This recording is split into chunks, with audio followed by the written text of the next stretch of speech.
Bonjour. On me pose souvent cette question, est-ce qu'il faut faire un lavement avant les stages en nourriture conscience, avant les pauses alimentaires? Donc nous allons parler aujourd'hui de ces fameux lavements. Il existe les lavements partiels à la poire qui représentent à peu près 1/4 de litre d'eau, qui assure essentiellement l'irrigation, le lavement de la partie terminale, c'est-à-dire du rectum.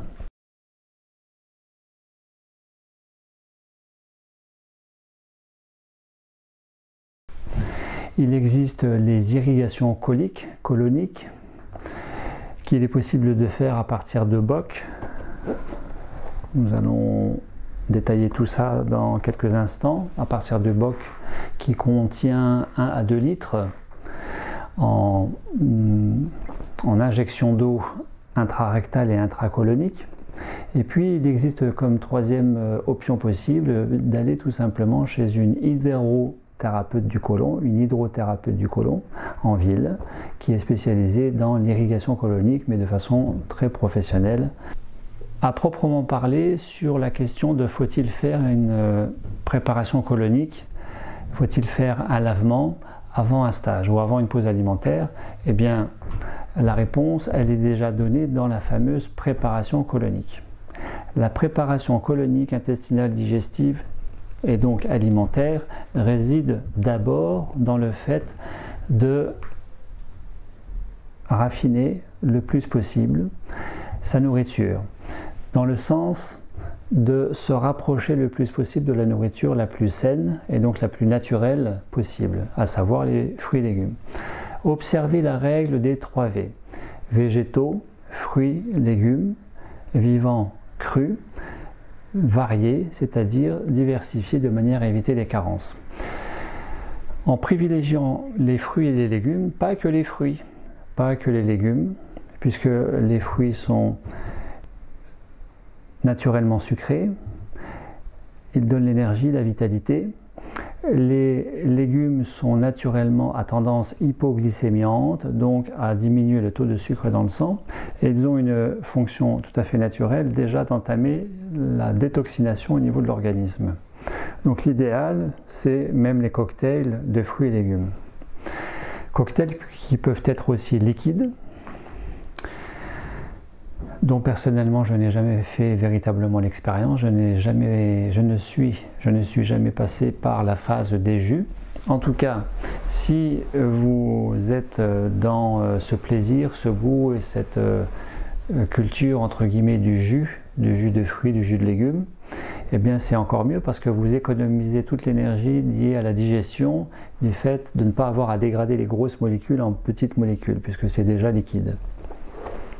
En tout cas, fruits et légumes solides, pâteux, semi-solides comme par exemple les bananes, les avocats, ou liquides avec les jus, fibreux, vous assurent déjà un bon trajet intestinal.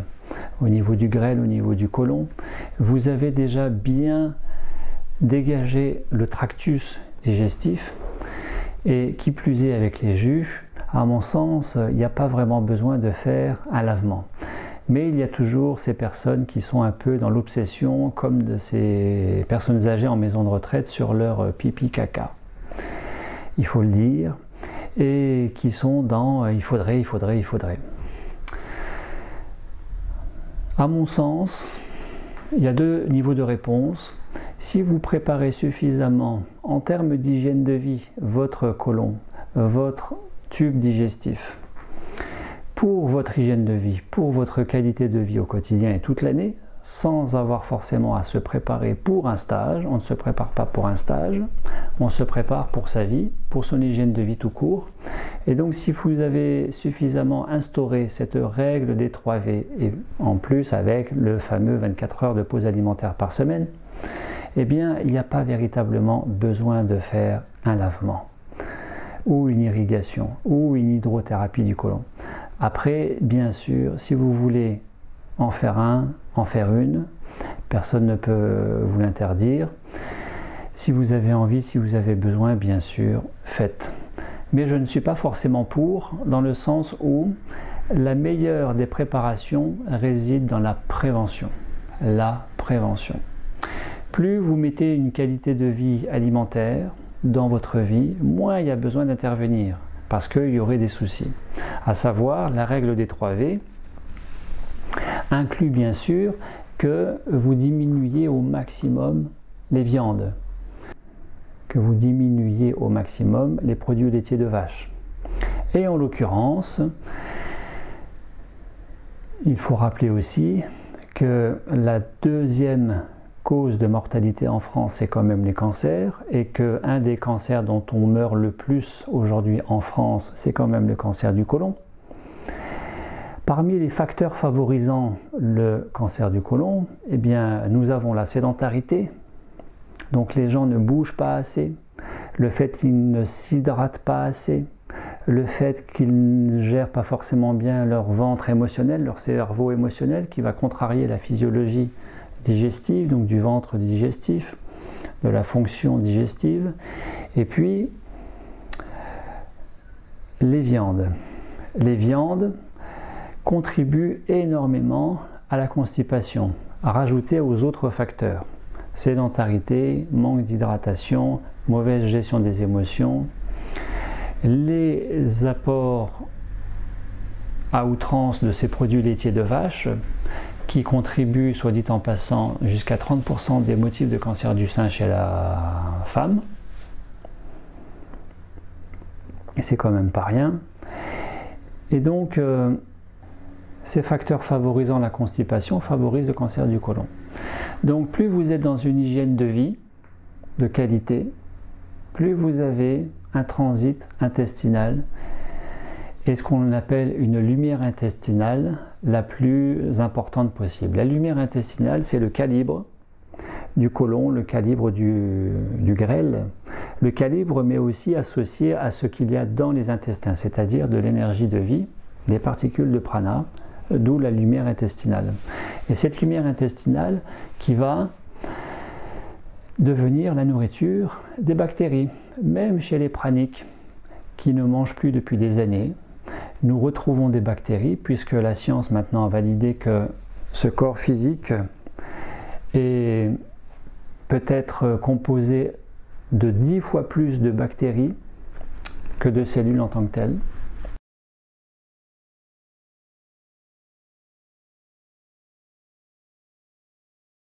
C'est énorme. Nous sommes infiniment plus composés de bactéries que de cellules. Et ces bactéries, chez le pranique à 100%, vont se nourrir des biophotons, particules de lumière. Il y a aujourd'hui de rares études scientifiques qui auraient validé cela, montrant et disant que, comme dans le principe de la photosynthèse pour les arbres prenant l'énergie à partir des feuilles, et donc de ces micro-bouches qu'il y a à la surface des feuilles, et aussi des épines chez les résineux, les micro-bouches que l'on appelle les stomates, eh bien l'arbre capte la lumière du prana par cet intermédiaire et va s'en nourrir. Au niveau de l'organisme humain, via les chakras, les méridiens, les pores de la peau, via le sommet de la tête, via les yeux, via le hara, les voûtes plantaires, en réalité l'organisme capte la lumière de toutes les manières possibles et à tous les niveaux, qui fait que l'appareil digestif reçoit cette lumière, va nourrir les bactéries, a priori c'est montré comme ça, et que ces bactéries, grâce à cette lumière, vont pouvoir réaliser de la protéine, construire de la protéine, et donc du tissu, ce qui va expliquer que dans une pause alimentaire, sur un schéma type de 21 jours, vous détoxinez, donc vous êtes en perte de poids. Et puis la détoxination, le déconditionnement, l'alignement étant le plus efficace possible, le plus affiné possible, le plus performant possible, eh bien il va y avoir une stabilisation du poids, vous ne perdez plus de poids. Pourquoi ? Non pas parce que vous remangez dans un processus de 21 jours, mais parce que les fameuses bactéries des intestins, entre autres, vont comprendre à ce moment-là que puisqu'il n'y a plus d'apport solide ou liquide par la bouche, qu'elles vont pouvoir se reposer sur les particules de lumière introduites dans l'organisme pour en constituer pour pouvoir construire de la protéine. C'est quand même fabuleux quand on y pense. D'où ma deuxième raison pour laquelle je ne suis pas favorable au lavement, c'est que si lavement il doit y avoir, à mon sens, il faut vraiment le faire avant la pause alimentaire et surtout pas pendant. Je ne le conseille pas, sauf si vous voulez vraiment le faire, c'est votre liberté bien sûr, mais pendant une pause alimentaire avec imprégnation pranique, l'organisme est rempli d'énergie de vie, de prana. Si vous faites un lavement, vous allez évacuer ce prana, dont l'organisme et la cellule a besoin pour commencer son transfert en toute intelligence quantique de mécanique physiologique quant à produire de la protéine. Donc il vaut mieux faire un lavement avant mais pas pendant. Petit rappel anatomique, les intestins après un estomac, c'est d'abord un intestin grêle. L'intestin grêle qui se compose essentiellement de trois parties, le duodénum, le jejunum et l'iléon. L'iléon qui arrive sur la fosse, je me lève pour vous montrer, l'iléon qui arrive sur la fosse iliaque droite, qui va embrayer avec le cécum, et on appelle ça la jonction iléocécale, là où se trouve le fameux appendice, et qui quand ça s'enflamme, quand ça devient inflammatoire parce qu'infecté, va constituer une appendicite et va faire l'objet d'une petite chirurgie, petite ablation. L'intestin grêle mesure environ 3 mètres chez l'adulte vivant parce qu'il y a beaucoup de replis. Il y a un tonus, il y a un péristaltisme, il y a beaucoup de fibres qui tiennent tout ça ensemble et qui fait un intestin grêle d'environ 3 mètres. Mais chez le cadavre où ces fibres, où cette musculature, ce tonus musculaire est relâché au maximum, eh bien l'intestin grêle chez le cadavre va mesurer jusqu'à 7 mètres. Donc c'est dire la longueur de ce que nous portons dans le ventre. À l'intestin grêle va se succéder le côlon qui mesure environ 1,5 m et qui peut être beaucoup plus long chez les personnes qui ont un mégacolon. Le côlon qui va se subdiviser en 4 grandes parties. Je reprends la jonction iléocécale, fosse iliaque droite, chez vous comme chez moi. Vous allez avoir ici le côlon ascendant ou côlon droit. Vous allez avoir le côlon transverse qui traverse vers la gauche. Vous allez avoir le côlon descendant ou côlon gauche. Quatrième partie, le côlon sigmoïde. Et après quoi va succéder le rectum et l'anus.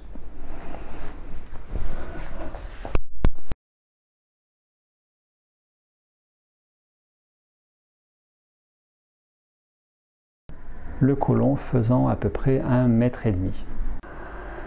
Quel est le rôle des intestins? Essentiellement 2 rôles. D'éliminer les toxines, les déchets métaboliques et digestifs, mais aussi d'absorber les nutriments, les aliments, les vitamines, les oligo-éléments, d'absorber tout ce qui est apporté par la nourriture et qui va être indispensable pour le maintien de la survie et la bonne santé de l'organisme. En l'absence de bonne santé du tube digestif, d'encombrement, de paresse intestinale, les intestins vont avoir du mal à éliminer, d'où la constipation, mais ils vont aussi avoir du mal à absorber. Et non seulement ils vont avoir du mal à absorber les bonnes substances, mais ils vont même absorber les mauvaises, puisqu'il y a un encombrement, il y a une prolifération microbienne. Et en réalité, la personne qui est en surcharge alimentaire, voire pondérale, voire toxinique, bactérienne, va commencer à absorber ces mauvaises choses et va s'auto-intoxiquer. D'où non pas l'importance de faire des lavements, mais l'importance d'avoir une bonne hygiène de vie. Hygiène de vie alimentaire, fruits et légumes, mais aussi émotionnelle. Et puis tout ce que l'on peut envisager qui participe à la bonne santé du corps, de l'estomac, du ventre, mais aussi de la personne. Santé émotionnelle, puisque émotionnellement parlant, on dit que le ventre c'est le deuxième cerveau, cerveau des émotions, qui pourrait être même le premier cerveau avec ses 100 millions de neurones, à distinguer bien sûr du cerveau limbique, avec l'amygdale limbique, cerveau limbique qui est compris entre le cerveau cortical, cerveau des pensées devant, et le cerveau reptilien derrière, au milieu à peu près, cerveau limbique, cerveau des émotions, tout près de la fameuse glande pinéale. Donc il y a plusieurs sièges, on peut envisager plusieurs sièges des émotions, un siège neurologique et puis un siège plutôt fonctionnel. Nous parlons facilement de la peur au ventre. Quand on a peur, on parle souvent de la peur au ventre dans les dictons populaires. Et bien effectivement, plus la personne est anxieuse, plus elle va générer au niveau médical ce qu'on appelle un syndrome solaire, apparenté à une colopathie fonctionnelle dont le siège, le plexus solaire, syndrome solaire, constituerait, hébergerait ces fameuses peurs non digérées, anxiété. Donc les anxiodépressifs sont des gens qui sont très sensibles souvent du ventre. Et l'anecdote fait que ces mêmes personnes, quand elles se font masser, en général adorent une partie pour se faire masser qui est le ventre. Donc il n'y a pas de hasard. J'allais aborder les fonctions principales du ventre. Le ventre a une fonction essentiellement digestive. Le ventre a aussi une fonction émotionnelle. Les intestins ont aussi une fonction immunitaire puisque les intestins vont produire grâce aux plaques de Peyers l'immunité avec les anticorps, avec les antigènes. Quand on me demande en conférence, oui mais est-ce que les intestins continuent de fonctionner quand on ne mange plus? Eh bien oui, ça continue de fonctionner puisque c'est toujours le siège des émotions, c'est toujours le siège de la production de l'immunité avec les anticorps, les antigènes. Et puis de façon plus fine et subtile, le ventre c'est aussi le cerveau de la matrice. La matrice, eh bien c'est le rapport à la maman. Matrice c'est aussi le synonyme de utérus. J'ai un cerveau matriciel dans mon ventre, moi qui ne suis pas une femme qui n'ai pas d'utérus, mais vous aussi.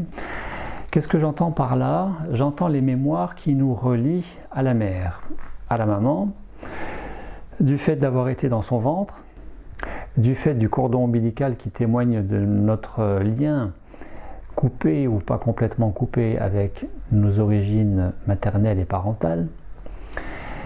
D'où que, quand vous allez raffiner votre nourriture, passer de la nourriture solide à la nourriture pranique, c'était votre objectif, on parle aussi d'un sevrage, c'est-à-dire de couper le cordon symbolique entre la nourriture de la mer terre en bas, afin de se nourrir de la nourriture du ciel, et donc du Père qui est au ciel en haut.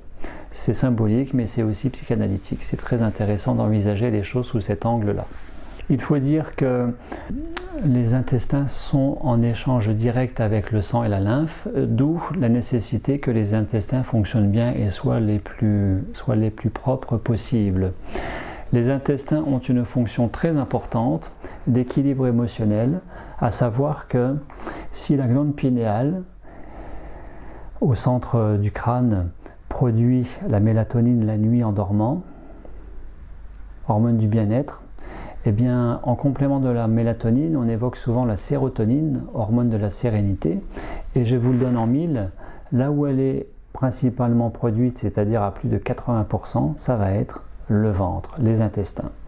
Et là encore, on se rend compte de l'importance que les intestins soient propres, fonctionnent bien, soient dans une bonne gestion de toutes leurs fonctions, de manière à produire aussi, en plus de l'élimination et de l'absorption digestive, de produire aussi cette fameuse hormone de la sérénité, la sérotonine. À défaut de quoi, les gens vont basculer dans plus d'anxiété, plus de peur, plus d'hyperactivité, ne tiennent pas en place, plus de déprime, voire de dépression, associée à cette mélatonine qui peut être aussi contrariée par le fait de s'hydrater avec de l'eau fluorée. Donc je refais un peu quelques révisions au passage, mais l'ensemble fonctionne dans son ensemble et de façon coordonnée. Donc à nous aussi d'avoir une hygiène de vie qui ne se limite pas à faire des lavements. Je parlais de la règle des 3 V, les fruits et légumes. Je parlais aussi des viandes à limiter le plus possible. Je parlais aussi des produits laitiers de vache, à limiter aussi, qui vont dans le sens des aliments favorisant la constipation. Qu'est-ce qu'il y a d'autre comme aliments à éviter? Il y a par exemple la banane verte. La banane verte est constipante, à l'inverse de la banane bien sucrée, bien mûre, qui elle devient plutôt laxative. Il y a le riz raffiné, le riz blanc. Il y a le pain. Le pain est pauvre en fibres et le pain à la base est composé de farine et d'eau. Et bien la farine et l'eau ensemble, qu'est-ce que ça fait? De la colle. Autrement dit, plus vous mangez de pain, plus vous constituez des dépôts et des plaques de colle qui vont adhérer aux parois intestinales. Il y a des gens qui praniquent, éliminent plusieurs mois après encore des plaques qui se décollent de la paroi intestinale, malgré être pranique et malgré avoir une très bonne lumière intestinale restaurée du fait de ce changement de nourriture, du solide vers le vibratoire. Les intestins font partie de ces 5 émonctoires principaux au niveau de l'organisme, émonctoires étant ces organes spécialisés dans l'élimination des déchets. Eh bien, rajouter à la peau, aux reins, au foie, aux poumons, il y a les intestins qui participent à plus de 70% quant à éliminer les déchets métaboliques et les déchets digestifs. Les intestins ont bien sûr une fonction centrale dans la santé de l'individu. En prévention d'une mauvaise hygiène de vie et d'une mauvaise hygiène alimentaire, et donc afin de limiter au maximum ces lavements, il vaut mieux mettre l'accent une fois encore sur la prévention, sur la qualité de vie de tous les jours, à savoir, eh bien, la digestion commence au niveau de la bouche, avec les amylases salivaires qui vont imprégner, humecter, mouiller les molécules solides afin de commencer à les dégrader grâce à la mastication. Autrement dit, prendre le temps de bien mâcher, bien mastiquer. Et puis, au niveau de l'estomac, il y a de l'acide chlorhydrique. L'acide chlorhydrique qui va participer encore à la dégradation des molécules de la nourriture solide. Et puis il y a enfin les intestins. Tout ça fonctionne ensemble et donc ce qui fait que vous allez bien mâcher, que vous allez prendre le temps de vivre cette alimentation la plus saine possible. C'est pas tellement la quantité, c'est pas tellement la qualité de ce que vous avez dans l'assiette, mais c'est aussi la qualité de ce que vous mettez en termes de présence et de conscience dans le fait de se nourrir en conscience, qui va être aussi encore un élément déterminant dans la balance. Qu'est-ce que la constipation? On la définit comme un retard d'élimination, d'évacuation des matières à moins de 3 selles par semaine ou à moins d'une selle tous les 3 jours. Du fait que ces selles sont moins abondantes, moins fréquentes et plus dures. En termes de selles plus dures, il y a aussi la possibilité ou le risque un jour de voir faire des fécalomes. On définit le fécalome comme une accumulation de sels durcis car déshydratées. D'où l'importance de bien s'hydrater et aussi de s'hydrater en stage de pause alimentaire. C'est très important. Fécalome qui a souvent la particularité d'être douloureux à l'élimination. Donc en termes de lavement, je disais, il y a 3 options possibles. Il y a le petit lavement à la poire avec 1/4 de litre d'eau qui va surtout concerner la partie terminale du tractus digestif avec le rectum et peut-être le début du sigmoïde, dans le meilleur des cas, selon votre position. Et puis il y a l'hydrothérapie du côlon qui va se faire en ville chez un praticien, chez une praticienne. L'irrigation colonique. Vous avez besoin d'un pied. Vous avez besoin d'un pied qui surplombe d'environ 1 mètre, 1 mètre 50 le sol et qui, voilà un kit très bon marché, environ 10 € que vous pouvez trouver à peu près partout sur le réseau internet. Avec le fameux boc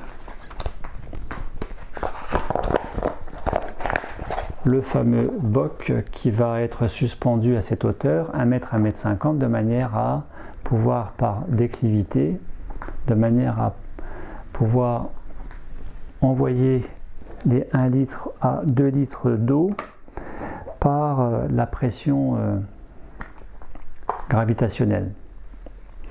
Vous allez relier à ce boc un tuyau qui se visse en dessous naturellement.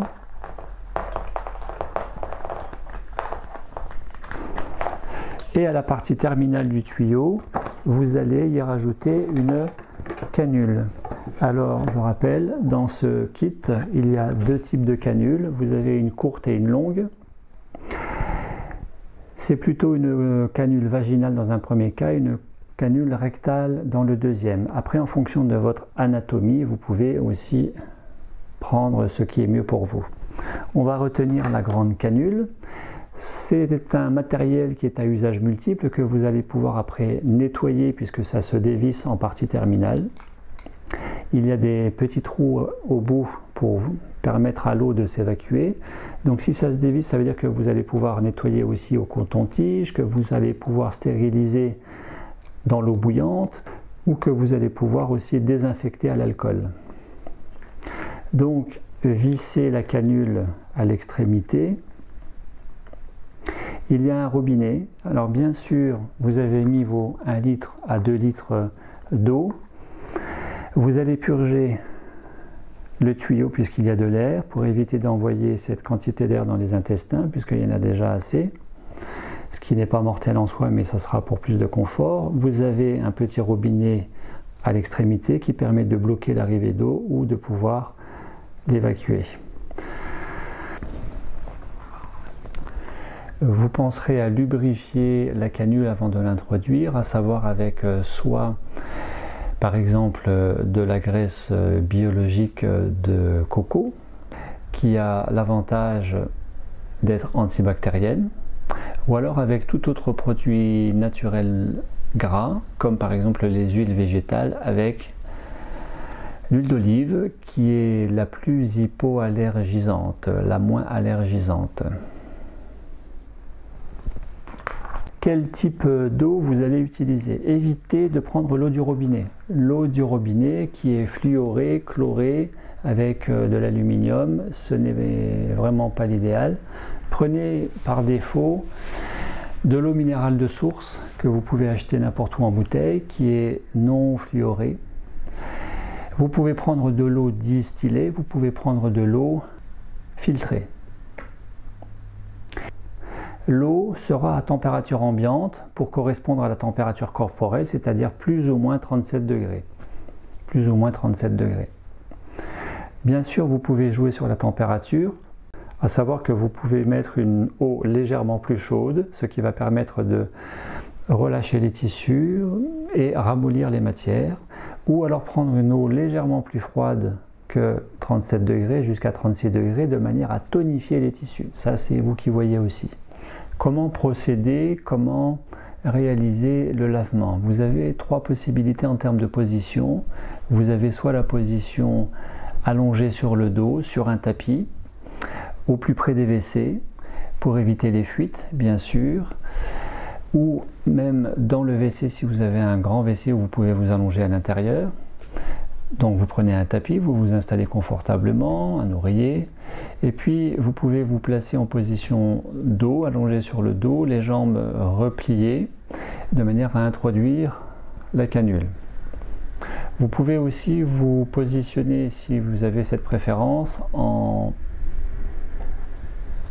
position à 4 pattes, et donc d'introduire la canule derrière.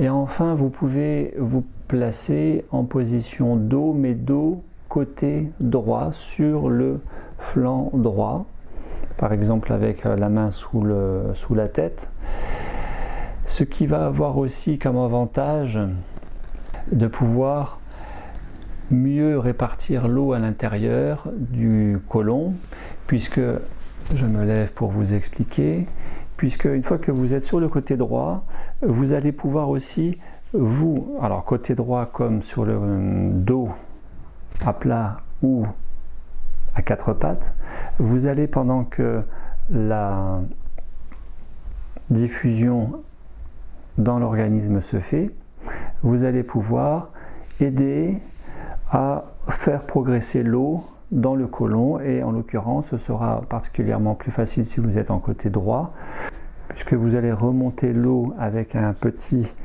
massage souple, doux du ventre, et arriver en haut du côlon droit ascendant, faire progresser l'eau le long à l'intérieur du côlon transverse.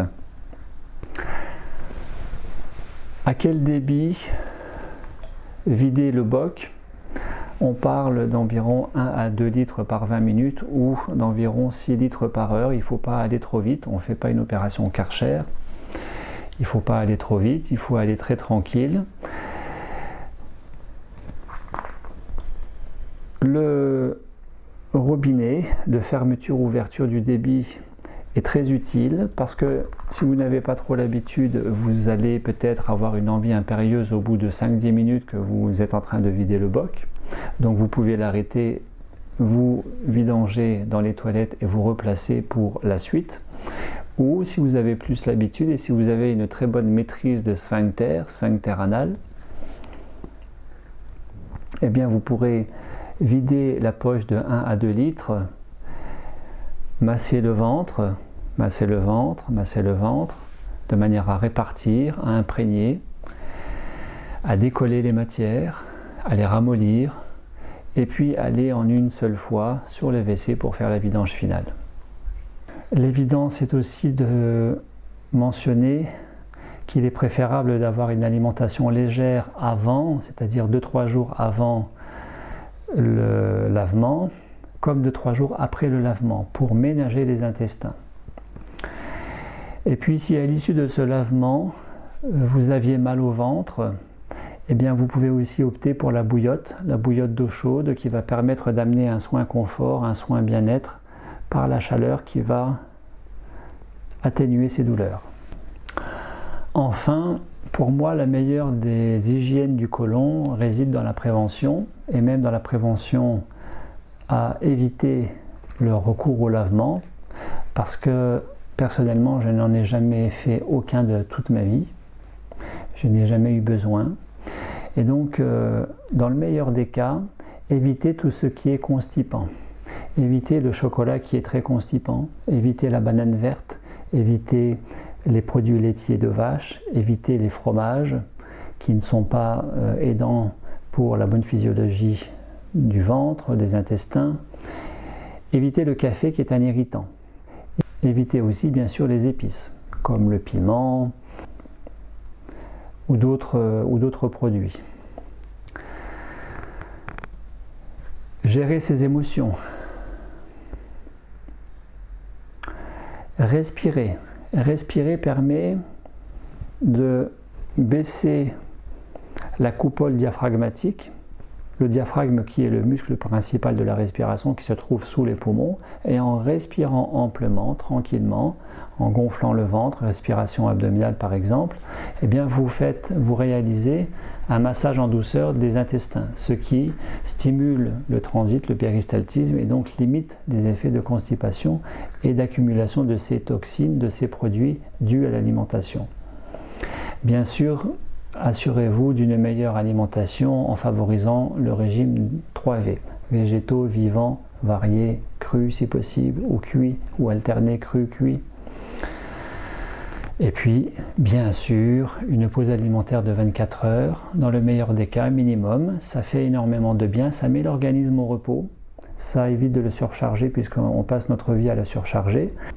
Il y a une étude statistique qui a montré que dans la vie d'un être humain, nous consommons quelque chose comme l'équivalent d'un 33 tonnes de nourriture consommée, dans le meilleur des cas digérée et éliminée par notre ventre. C'est quand même énorme, quoi. Bien sûr, ce qui va constituer aussi une très bonne prévention, ça va être de s'hydrater, de boire suffisamment.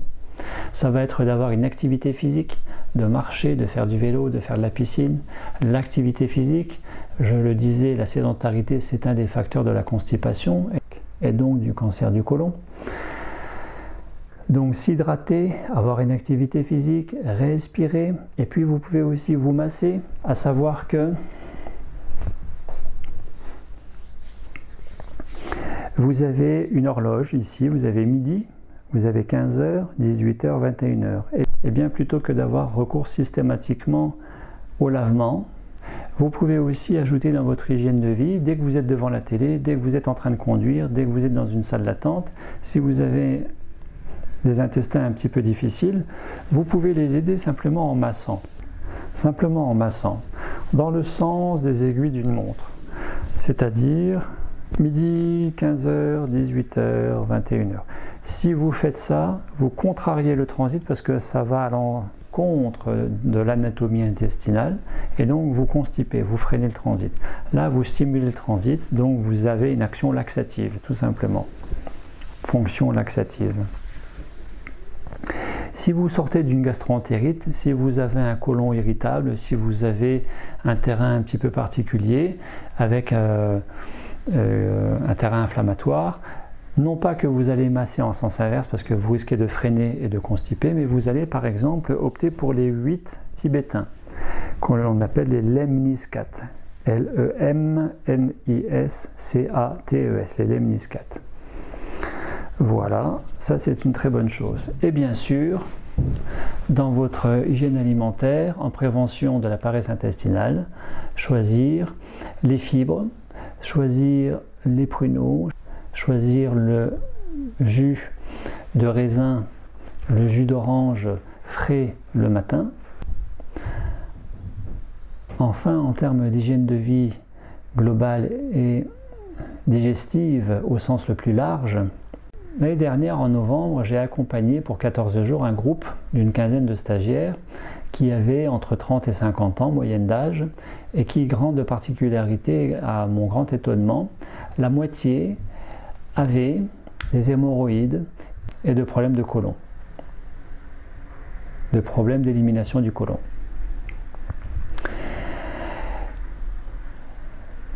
Je ne pourrais que vous inviter à pratiquer davantage la nourriture en conscience, à ne vous alimenter que si l'estomac a faim, si le ventre a faim, à commencer à envisager de gérer autrement la faim du mental, la faim de l'émotionnel, qui n'est pas une véritable faim, mais qui est plutôt une compensation ou une injonction ou une programmation du fait du vécu familial, parental ou de l'environnement ou professionnel, je ne sais pas, ou même au sein du couple.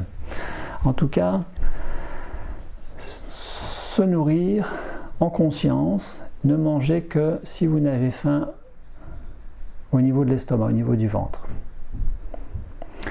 Et puis pour le reste, pour assurer une meilleure gestion de la faim mentale et émotionnelle, eh bien pratiquez la respiration en conscience, pratiquez le lâcher-prise.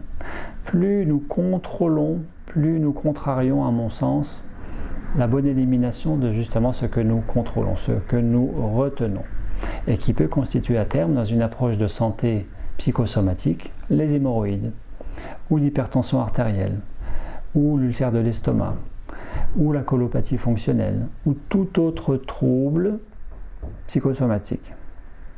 Donc, vivre au présent, être le plus zen possible, être le plus aligné au quotidien, en accord avec ses besoins, dans le respect de sa propre personne, dans le respect de son corps, à l'écoute et dans le ressenti des messages envoyés par le corps, des messages reçus par les 5 sens aussi de l'extérieur, via la vue, l'ouïe, l'odorat, donc de l'entourage, l'environnement. On n'est jamais seul dans la vie.